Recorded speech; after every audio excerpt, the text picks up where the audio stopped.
প্রিয় শিক্ষার্থী বন্ধুরা, ইকোনমিক্স ভিডিও ক্লাসরুমে তোমাদের সবাইকে স্বাগতম। আজ আমরা একাদশ শ্রেণীর অর্থনীতি প্রথম পত্রের প্রথম অধ্যায়ের ইসলামী অর্থব্যবস্থা এই বিষয় নিয়ে আলোচনা করব। আসলে যে অর্থব্যবস্থায় মৌলিক অর্থনৈতিক কার্যক্রম, উৎপাদন, বিনিময়, বন্টন, ভোগের ক্ষেত্রে ইসলামের নিয়মকানুন তথা পবিত্র কোরআন শরীফ ও সুন্নাহর নিয়মকানুন প্রয়োগ বিদ্যমান থাকে, সেটাই হলো ইসলামী অর্থব্যবস্থা। ইসলামী অর্থব্যবস্থার মূল উৎস হলো পবিত্র কোরআন শরীফ, সুন্নাহ, ইজমা এবং কিয়াস। ইসলামী মূল্যবোধের যে বিষয়গুলো এই ইসলামী অর্থব্যবস্থায় তা গুরুত্ব পায়। আল্লাহর নির্দেশিত পথে এই অর্থব্যবস্থা পরিচালিত হয় বিধায় এটাকে ইসলামী অর্থব্যবস্থা বলা হয়ে থাকে। আল্লাহ তার পবিত্র কোরআন শরীফে আল ইমরানের 109 নম্বর আয়াতে ঘোষণা করেছেন, আকাশমণ্ডল জমিনের মালিকানা একান্তইভাবে আল্লাহর জন্য নির্দিষ্ট। এই কথা মনে রেখে, অর্থাৎ আল্লাহ সমস্ত সম্পদের মালিক, এই কথা মনে রেখে আল্লাহ নির্দেশিত পথে উৎপাদন, বিনিময়, বন্টন এবং ভোগের কার্যক্রম পরিচালিত করাই হলো ইসলামী অর্থব্যবস্থা। অর্থাৎ আল্লাহ নির্দেশিত পথে যে অর্থব্যবস্থা পরিচালিত হয় সেটাই হলো ইসলামী অর্থব্যবস্থা। অপরপক্ষে আল্লাহ যেহেতু সমস্ত সম্পদের মালিক, এই জন্য তার সৃষ্টি সমস্ত মানব জাতি এই সম্পদের সম অধিকারী। এই মন মানসিকতা থেকে ইসলামী অর্থব্যবস্থা পরিচালিত। একজন প্রখ্যাত অর্থনীতিবিদ আব্দুল মান্নানের মতে, Islami economy is social science which studies economic problem of the man in the light of Islam. অর্থাৎ ইসলামী অর্থব্যবস্থা হলো সমাজবিজ্ঞানের, সামাজিক বিজ্ঞানের, যেখানে ইসলামের আলোকে মানুষের অর্থনৈতিক সমস্যা দিয়ে আলোচিত হয়, তাই হলো ইসলামী অর্থব্যবস্থা। অর্থাৎ সমাজবিজ্ঞানের যে শাখায় বা যেখানে ইসলামের আলোকে মানুষের অর্থনৈতিক সমস্যা দিয়ে আলোচিত হয়, সেটাই হলো ইসলামী অর্থব্যবস্থা। তো শিক্ষার্থী বন্ধুরা, তোমরা নিশ্চয় অর্থনীতিতে ইসলামী অর্থব্যবস্থা কি এ সম্পর্কে মোটামুটি একটু ধারণা পেয়েছো। এখন আমরা এই অর্থব্যবস্থার বৈশিষ্ট্যগুলো আলোচনা করব। বৈশিষ্ট্য।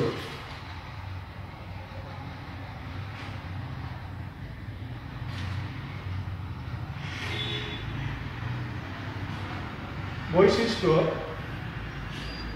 1 নম্বরে যে বৈশিষ্ট্য সেটা হলো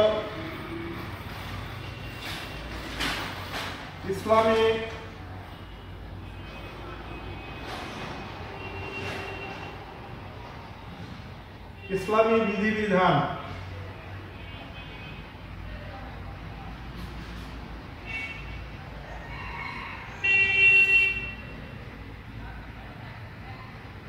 ইসলামী বিধিবিধান। 2,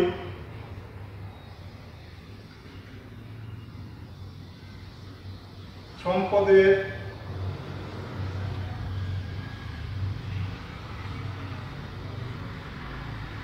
মালিকানা।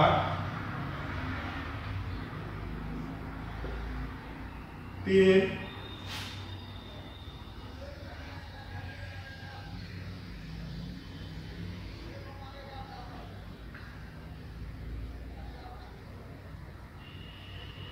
হালাল হারামের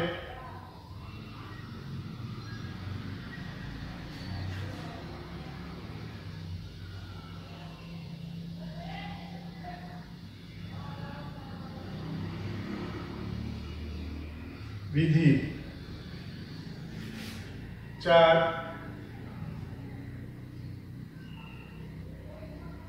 সুদমুক্ত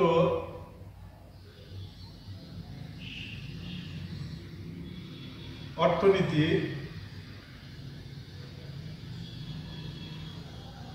5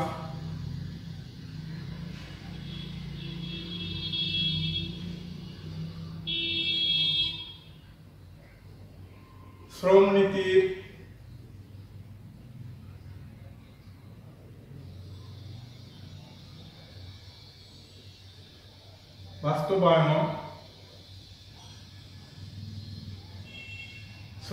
বাস্তবায়ন, সম্পদের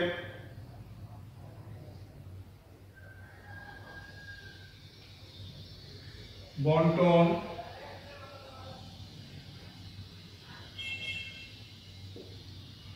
সার,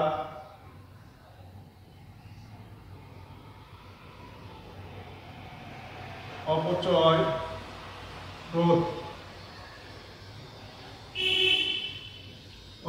রোধ, আর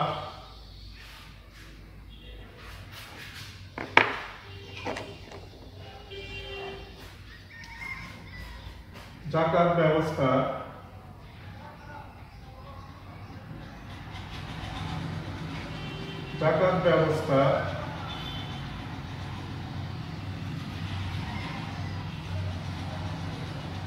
নয়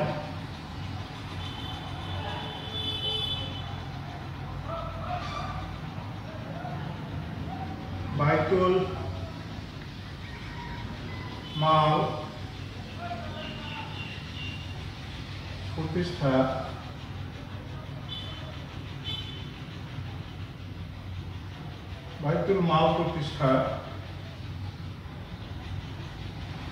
10 শোষণ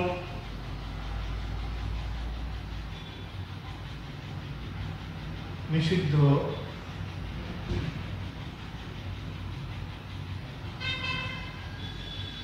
শোষণ নিষিদ্ধ, 11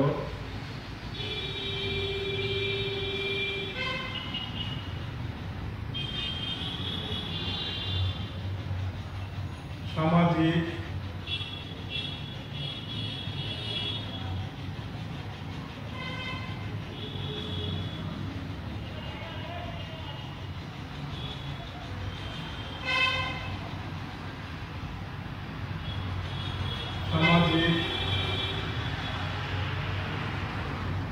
নিরাপত্তা,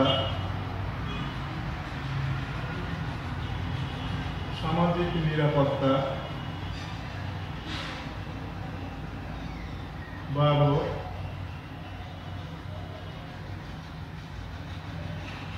দাম ব্যবস্থা,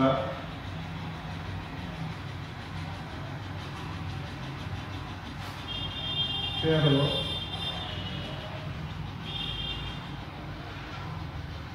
সুদমুক্ত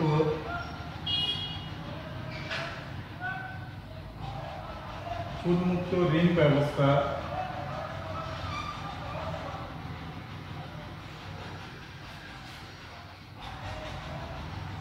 14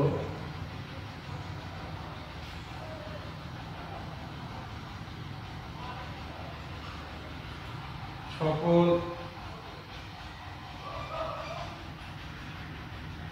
নাগরিকের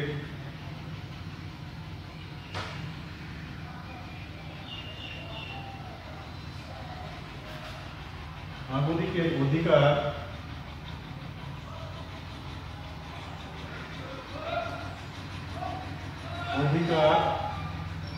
সংরক্ষণ।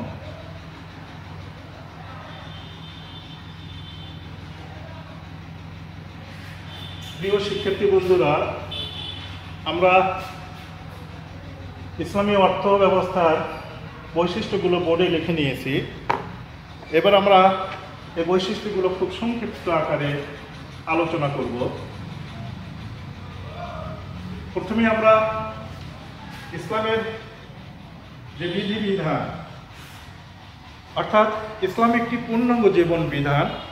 এখানে পবিত্র কোরআন শরীফ এবং সুন্নাহর আলোকে মানুষের জীবন পরিচালিত হয়। তাই ইসলামী জীবন বিধানের আলোকে ইসলামী অর্থ ব্যবস্থাও পরিচালিত হয়। অর্থাৎ অর্থনৈতিক কর্মকাণ্ডের মৌলিক যে কর্মকাণ্ডগুলো উৎপাদন, বিনিময়, বন্টন, ভোগের ক্ষেত্রে এই ইসলামী বিধিবিধান অর্থাৎ পবিত্র কোরআন শরীফ এবং সুন্নাহ ইজমা কিয়াসের ভিত্তিতে যে নিয়মকানুনগুলো রয়েছে সেই নিয়মকানুনের ভিত্তিতেই এই অর্থ ব্যবস্থাটি পরিচালিত হয়ে থাকে। এরপরে সম্পদের মালিকানা। ইসলামে যেহেতু এই পৃথিবী সৃষ্টি করেছে স্বয়ং আল্লাহ, আল্লাহই সমস্ত সম্পদের মালিক, অর্থাৎ এই পৃথিবীর যত সম্পদ রয়েছে সমস্ত সম্পদের মালিক হলো আল্লাহ। মানুষ শুধুমাত্র আল্লাহর সেই সম্পদের হেফাজতকারী হিসেবে অধিকার ভোগ করবে। ইসলামী অর্থ ব্যবস্থায় যেটা স্বীকৃত, অর্থাৎ সমস্ত সম্পদের মালিক আল্লাহ, মানুষ শুধু আল্লাহর সম্পদের হেফাজতকারী হিসেবে এখানে অধিকার ভোগ করবে। এরপর হালাল হারামের বিধি। যে সমস্ত কাজ কল্যাণকর নয়, সামাজিক কল্যাণকর নয়, সেগুলো ইসলামে নিষিদ্ধ। অর্থাৎ মানুষের উৎপাদন কর্মকাণ্ডে মহানবী সাল্লাল্লাহু আলাইহি সাল্লাম বলেছেন, সৎভাবে উপার্জন করাই হলো তোমাদের মধ্যে সর্বোত্তম কাজ। অর্থাৎ বৈধভাবে উপার্জনই হলো তোমাদের জন্য সর্বোত্তম কাজ। এজন্য উৎপাদন, বিনিময়, বন্টনের ক্ষেত্রে আমাদের হালাল এবং হারামের বিধান রয়েছে। তাই এই বিধানগুলো মনে রেখে আমাদেরকে কোনটি হালাল, কোনটি হারাম, কোনটি করণীয়, কোনটি বর্জনীয়, এই বিষয়ে ইসলামী অর্থ ব্যবস্থায় নির্দেশনা দেওয়া হয়ে থাকে এবং সেই মোতাবেক ইসলামী অর্থ ব্যবস্থা পরিচালিত হয়ে থাকে। এরপরে সুদমুক্ত অর্থনীতি। ইসলামী অর্থ ব্যবস্থায় সুদকে নিষিদ্ধ করা হয়েছে।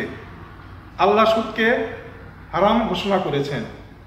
তার মানে এখানে সুদের কোনো অস্তিত্ব থাকবে না। সুদ এই অর্থ ব্যবস্থায় হারাম, অর্থাৎ সুদমুক্ত ব্যাংকিং ব্যবস্থা ইসলামী অর্থ ব্যবস্থায় স্বীকৃত। অর্থাৎ ইসলামে যে অর্থনৈতিক কার্যক্রম পরিচালিত হবে, যে ব্যাংকিং কার্যক্রম পরিচালিত হবে, সেটা সুদমুক্ত ব্যাংকিং কার্যক্রম ব্যবস্থা। এরপরে শ্রম নীতির বাস্তবায়ন।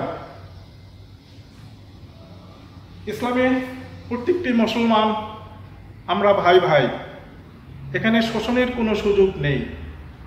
মহানবী সাল্লাল্লাহু আলাইহি সাল্লাম বলেছেন, কোনো শ্রমিকের গায়ের ঘাম শুকিয়ে যাওয়ার পূর্বেই তাকে তার পারিশ্রমিক দিয়ে দাও। তার মানে শ্রমিক তার যোগ্য, তার প্রাপ্য নিশ্চয়তার এখানে বিধান রয়েছে। অর্থাৎ শ্রমিকের প্রাপ্য পারিশ্রমিক পাওয়ার বিধান এখানে নিশ্চিত রয়েছে। এজন্য এখানে শ্রমিক শোষণের কোনো সুযোগ নেই। ফলে শ্রমিক মালিকের মধ্যে কোনো দ্বন্দ্ব নেই, শ্রমিক মালিকের মধ্যে ভাই ভাই সম্পর্ক বিদ্যমান থাকবে। এরপরে সম্পদের বন্টন।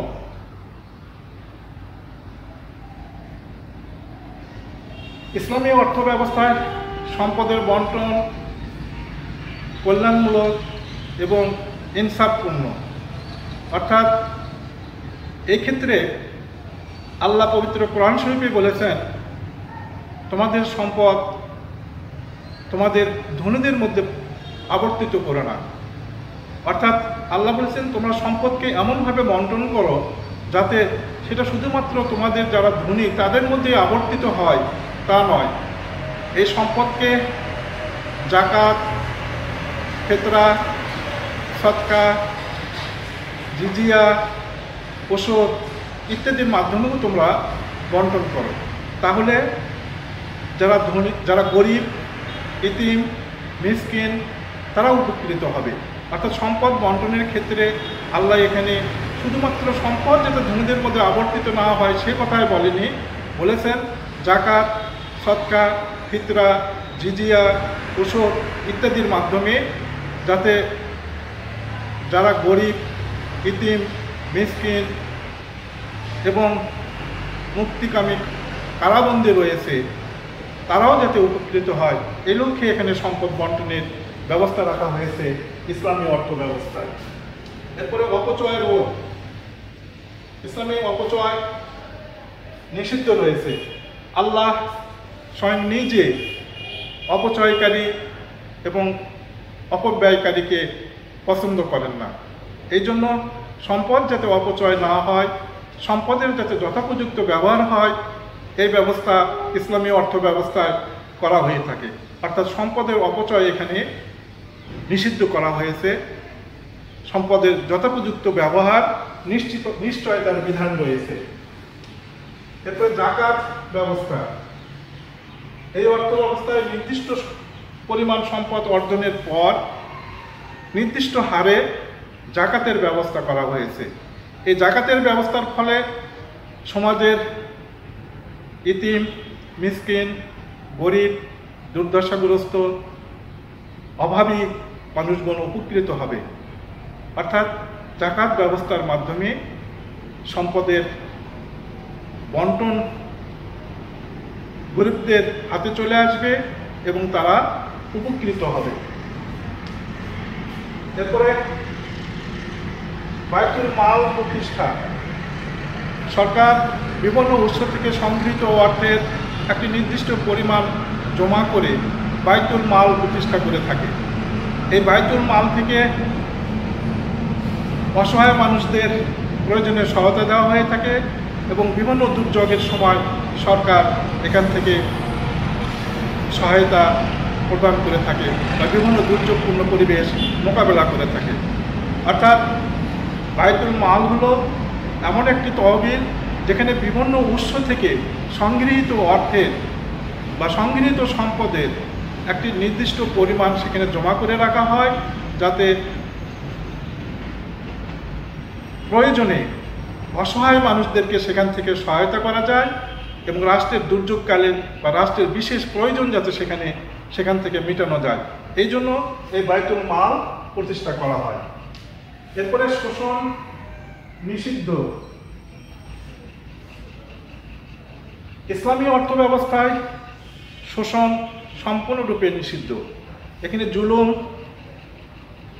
নিষিদ্ধ করা হয়েছে, জবরদস্তি নিষিদ্ধ করা হয়েছে, তেমনি সুদ, ঘুষ, ওজনে কম দেওয়া, কালোবাজারি, চোরাচালান, এগুলো সবগুলোই নিষিদ্ধ করা হয়েছে।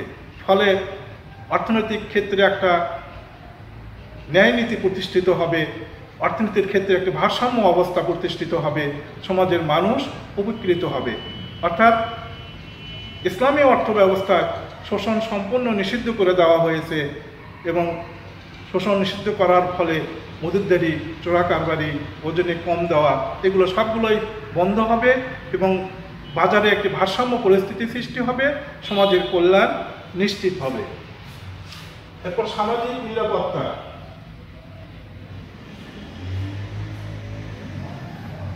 ইসলামী অর্থ ব্যবস্থায় সামাজিক নিরাপত্তা নিশ্চিতকরণের লক্ষ্যে আল্লাহ তার পবিত্র কোরআন শরীফে বলেছেন, তোমাদের মধ্যে তারাই কল্যাণকর কাজ করলে যারা আল্লাহ,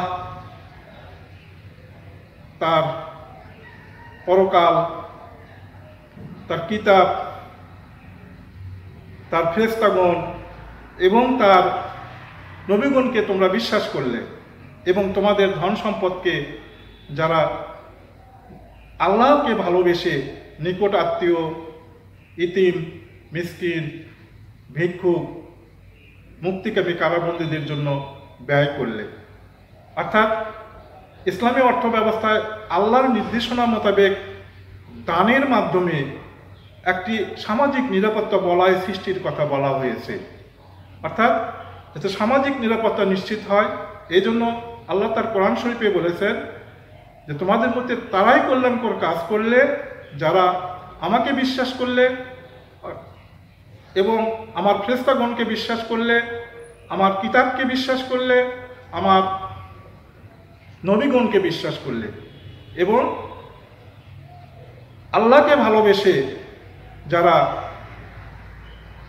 তাদের ধন সম্পত্তি নিকটাত্মীয়, মিসকিন, ফকির এবং কারামুক্তিদের দান করলেন, তারাই হলো কল্যাণকর কাজ করলেন। এর মাধ্যমে, এই দানের মাধ্যমে একটি সামাজিক বলয় তৈরি হবে এবং সামাজিক নিরাপত্তা নিশ্চিত হবে। এরপরে দাম ব্যবস্থা। এই অর্থ ব্যবস্থায় স্বয়ংক্রিয় দাম ব্যবস্থা বিদ্যমান থাকলেও সামাজিক কল্যাণ নিশ্চিতকরণের জন্য সামাজিক কল্যাণমূলক ব্যবস্থা দ্বারা এই দাম ব্যবস্থাকে নিয়ন্ত্রণ করা হয়ে থাকে। অর্থাৎ স্বয়ংক্রিয় দাম ব্যবস্থা ইসলামী অর্থ ব্যবস্থায় বিদ্যমান থাকলেও সামাজিক কল্যাণের স্বার্থে সামাজিক নিয়ন্ত্রণমূলক ব্যবস্থা দ্বারা এই স্বয়ংক্রিয় দাম ব্যবস্থা নিয়ন্ত্রিত। এরপর সুদমুক্ত ঋণ ব্যবস্থা। ইসলাম অর্থ ব্যবস্থায় সবাই যাতে সম্পদের মালিক হতে পারে, অর্থাৎ সম্পদের মালিক বলতে এখানে হেফাজতকারী হতে পারে, এই জন্য সুদমুক্ত ঋণের ব্যবস্থা করা হয়েছে, যাতে সে তার এই ঋণ গ্রহণ করে, যে ঋণকে বলা হয় কর্জে হাসানা, এই কর্জে হাসানা গ্রহণ করে সে বিভিন্ন ধরনের উৎপাদনমূলক কাজে অংশগ্রহণ করে আল্লাহর সৃষ্টি সম্পদের হেফাজতকারী হিসেবে নিজেকে প্রতিষ্ঠিত করতে পারে এবং নিজের তথা সমাজের কল্যাণ সাধন করতে পারে। এই জন্য এখানে কর্জে হাসানা বা সুদমুক্ত ঋণের ব্যবস্থা এই ইসলামী অর্থ ব্যবস্থায় গ্রহণ করা হয়েছে। সর্বোপরি সকল নাগরিকের অধিকার সংরক্ষণ। এই অর্থ ব্যবস্থায় সকল নাগরিকের অধিকার সংরক্ষণের ব্যবস্থা করা হয়েছে, অর্থাৎ সবাই যাতে সম্পদের সমান অধিকার ভোগ করতে পারে এই লক্ষ্যে প্রয়োজনীয় ব্যবস্থা এখানে নেওয়া হয়েছে, যার ফলে মানুষের যে মৌলিক অর্থনৈতিক কার্যক্রম, উৎপাদন, বিনিময়, বন্টন এবং ভোগের ক্ষেত্রে ইসলামী আইন কানুন অর্থাৎ পবিত্র কোরআন শরীফের এবং হাদিসের আইন কানুনগুলো প্রয়োগ বর্তমান থাকায় মানুষের মৌলিক অধিকার, মানুষের মৌলিক যে অর্থনৈতিক কর্মকাণ্ড, এগুলো দ্রুত সমস্যার সমাধান করা সম্ভব বিধায় এর মাধ্যমে মানুষের অর্থাৎ সকল নাগরিকের মৌলিক অধিকারগুলো সংরক্ষণ করা সম্ভব। খোদা হাফেজ, তোমাদের সবাইকে ধন্যবাদ।